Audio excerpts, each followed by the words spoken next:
Motorola Edge 50 Pro, Realme 12 Pro Plus and Galaxy S21 FE are the only smartphones under $400 with a real 3x optical zoom.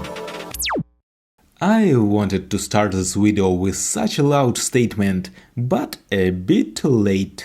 I was working on this comparison in October, and you know, a lot has changed in these 6 months. Motorola has already released the Edge 50 Neo, Realme 14 series are on the way, and Nothing Phone 3a Pro surprisingly got a powerful telephoto lens. But the last two phones are quite expensive at launch, you can't buy it in Europe under $400. And Edge 50 Neo has almost identical set of cameras to the Pro model, so my video is still valid. Usually, comparisons start with the main cameras, but firstly, let's find out which smartphone will get a title of the best pocket binoculars. We will always have Motorola on the left, Realme in the center and Samsung on the right. Let's get close to this monument. 1x, 3x, 5x, 10x. I think it makes no sense to zoom in more, everything is clear. Realme is in first place, Motorola is in second and Samsung in the last place. And let's go back to the ultra-wide cam so that you understand the real distance. Here's another situation. You are on the top floor of a mall and you want to know coffee price on the ground floor. Well, what can I say? Samsung is useless in this situation. Motorola is good enough, you can read most of the numbers, and Realme is even better. So the title of the best pocket binoculars goes to 12 Pro Plus. But if you just take pictures of 3x instead of 20x or 30x, the difference is not significant. And even at night, everything is so close, text is readable on any of 3 photos. But as soon as we move to a dark place, the advantage of Realme becomes noticeable even for the naked eye. The photo in the center is just on another level. What's the secret? Instead of traditional zoom lenses, Realme got a periscopic camera with large sensor. As a result, the camera absorbs more light at night. Realme also dominates at 6x when in-sensor zoom is activated, so much details here. But in terms of colors, I like Motorola and Samsung better. The rays of the warm evening sun were falling on the building. And overall, the sunset is where Galaxy shines. At this time of a day, it produces the most atmospheric photos. HDR activated perfectly, the picture is spoiled only by purple chromatic aberrations, but on the left there are even more visible. If you think that Realme telephoto camera is so perfect, don't jump to conclusions. You can see right now underexposed picture with blown out sky, and there are some strange artifacts in the shadows. I don't even know how to classify this crumbling, some kind of noise reduction or maybe HDR bug. So for Instagram I would choose the most vivid photo on the right, despite the fact that it is the weakest in terms of detail. And if you care about color accuracy, Samsung is the only one who was able to reproduce the right shade of this pink street lamp. Okay, we'll get back to telephoto in portrait photography, but now let's move on to the main cameras. On paper, Motorola and Realme should destroy Samsung, but what's the reality? But in fact, it's nothing like that. Surprisingly, Samsung is the only phone with readable label in the scene. Sure, you can turn on full resolution mode on Motorola and Realme, in some cases they may reproduce more details. But if we are talking about 12 megapixel mode by default, it's ±1 level. The main difference is in colors and in HDR processing. Let's start with Realme. 12 Pro Plus produces the most neutral, sometimes even dull pictures. Yes, it's close to reality, but in some situations I would like to capture beauty with a single snap. I don't want to spend extra time on color correction. And it's not just about landscapes. For example, why does a coffee looks delicious on the left and right, but in the center it looks so bad? But I can praise Realme for the best balance in sharpening. Let's zoom in the central photo. How nice and natural the picture looks. Motorola's details are also okay, but with a noticeable over-sharpening. Unfortunately, Samsung's picture is a bit blurry. But if you're looking for atmospheric photos, you should definitely go for Galaxy. And it's not just about sunset. For example, only Samsung captured warm candlelight, while Motorola and Realme tried to neutralize the white balance. What about Motorola? Well, apart from our sharpening, I have no complaints. Motorola's colors are closer to Samsung than to Realme. Photos are vibrant, but not too much. On the left you can see the most beautiful and natural photo, without our saturated grass. And in this scene, Motorola is the only one who didn't blow out street lights, HDR activated perfectly. Looking ahead, there will be some issues in portrait mode and in video recording. But if we are talking about regular photos on the main camera, trust me, Motorola won't disappoint you. Well, it's time to talk about ultrawide cameras. Who is the winner in this category? First of all, you can immediately see the wider field of view on Samsung. Is there any difference in detail? There is, but not significant. If you crop, you can see that Realme's 8-megapixel ultra-wide camera sometimes lacks detail, and there's no 4K video support. But overall, all three ultra-wide cameras are useful tools, even for night photography. Let's switch to portrait mode. This is where the real fun begins. There's one phone that claims in every single commercial that it was created for portraits. But to make such promises, it's not enough to spend some money on lenses. It's all about software. So this is what I mean. First of all, Realme's portrait mode does not work on non-human subjects. Even if you tap on a mannequin, the phone can't recognize it and separate foreground from the background. I was pretty sure that even budget smartphones are able to do this, and the master of portrait photography, as the ad claims, is even more so. Thanks to the big sensor, you can notice some real optical blur, but sometimes you may want a little bit stronger separation from the background. You may think as soon as someone appears in the frame, the background is blurred, right? No. Realme doesn't recognize a person from the back, but this is not a problem for Motorola or Samsung. Even a part of face is not enough, as in this example, you need to look towards the camera. By the way, have you noticed some photos on Realme are too bright and unnatural? No matter what lens is and if portrait mode is activated or not, Realme sometimes go crazy and lift all shadows. On the left, the photo was taken in portrait mode, on the right in regular mode. And here's an example of a photo in portrait mode with a few seconds difference. Portrait mode activated in both cases, but it looks like someone turned on a huge softbox on the left photo. But no, Realme just decided to crank up HDR to the limits.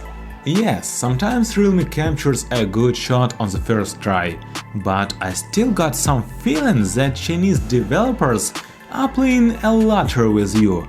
Maybe the portrait mode will work, or maybe not. Maybe you'll get a decent photo, or maybe you'll get a crazy HDR look. I hope this issue will be fixed with software updates. Let's move on to Motorola. Right away I found some weirdness in camera app. For some reason in portrait mode you can't choose an aspect ratio of 9:16, only 3:4. But in regular mode there are no such restrictions. The second surprise is more pleasant. This is the number of focal length in portrait mode. Simply speaking, it's 1x, 1.5x, 2x and 3x. Honestly, I have no idea why 3x is 85mm. According to specs, the native focal length of the telephoto camera is just 67, but after Realme I am not looking for the logic in Chinese smartphones anymore. Anyway, Motorola's portrait mode works in any conditions, but blur intensity is a bit high. I mean, Edge 50 Pro at medium level looks like Samsung at the highest level. You can change the intensity of blur later in the gallery, but once again there's one more weirdness. For example, I want to make yellow building more visible. I reduced level by one position and bokeh balls disappeared, just a boring digital blur. Even if you return slider to the previous level, you wouldn't get nice background as before. So it's better to set the blur intensity to 30 or 20% for more realistic portraits. Okay, what about Samsung? I have no complaints about camera app or functionality. The main problem is the weakest telephoto lens. If the sun went behind the horizon or even behind a cloud, you got a huge amount of noise. Quality of the main camera is way better. Portrait mode works even on non-human subjects. The only question is what happened with the white balance. Moving to selfies. Maybe it's not correct to make a conclusion by just one photo, but it is what it is. Motorola is the winner. The best detail, beautiful bokeh bubbles. Second place goes to Realme. It went a little overboard with the yellow tint. Subject separation is not perfect, but in general it's nice photo. Third place goes to Samsung. Let's move on to video category. Well, on paper, Galaxy have some advantages. Here you have 4K 60fps and slow motion almost 1000 frames per second. All this thanks to Snapdragon 888 with a powerful graphic core. But let's start with the simplest task. Full HD 30fps. There is the same order as in the photo comparison. Motorola is on the left… wait. Motorola doesn't have stabilization in Full HD. Are you kidding me? In fact, it has, but you need to click this icon. I thought this is some kind of enhanced stabilization that cuts the quality, but no. This is a must-have option for recording any kind of videos. So don't worry, stabilization is decent and sometimes it even outperforms expectations. For example, comparing zoom video, Motorola produced a smoothest picture. The main issue is too saturated and bright footage. There are some really lovely places in my city, but at night they are not so vibrant. And in daytime, Motorola tried to make sky cyan instead of natural blue color. Also, I don't really like sound recording, it's kind of quiet with aggressive noise cancellation. Check this out.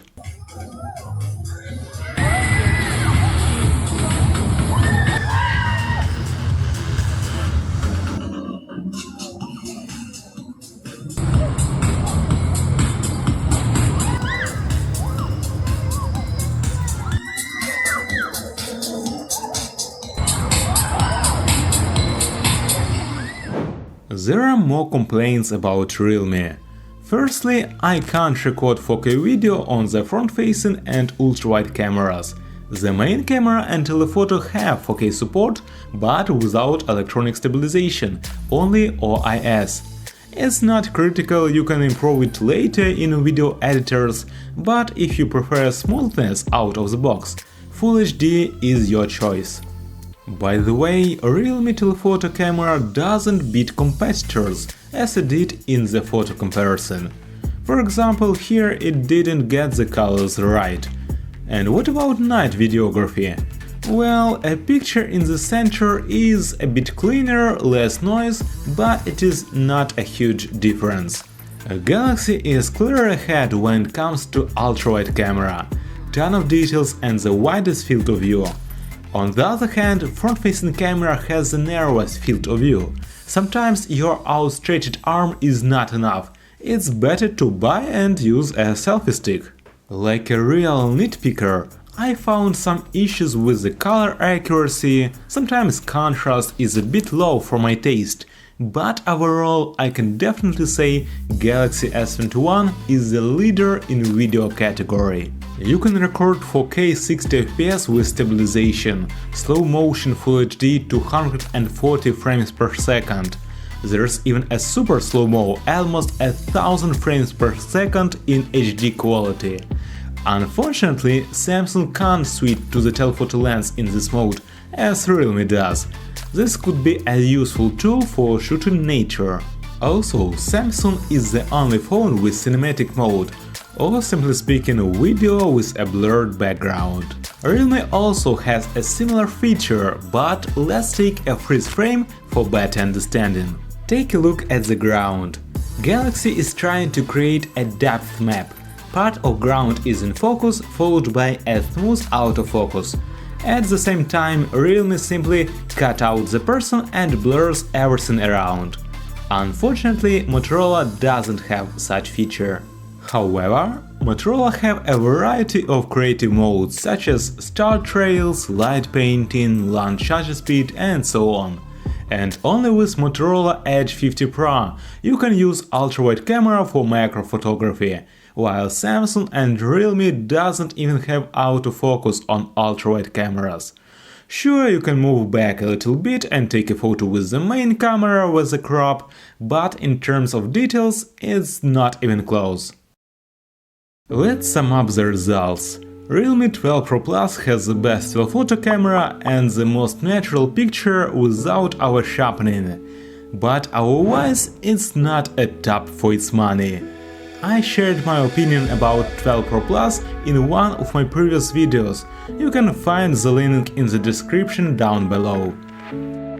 Galaxy S21 FE has the best video capabilities in this budget and the weakest zoom. But even an outdated telephoto lens is better than digital crop from a main camera.